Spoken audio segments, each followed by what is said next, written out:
dạ cái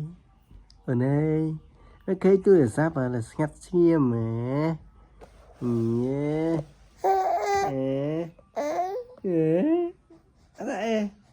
Dâm thế cái thế nè nè ba thọ là con anh mơ nó cái con anh tôi giờ mới nè như tên một gọi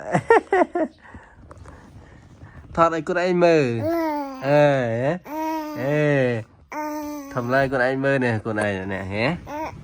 hả ở đây như thế nữa chật trăm khai dương nè chạy cả lập chạy vì cho lang nè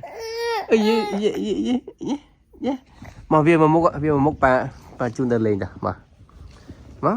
lên mà nó lên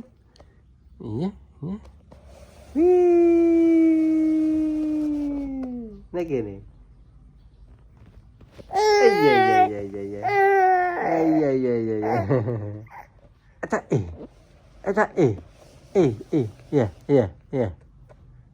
bye bye camera ơi bye bye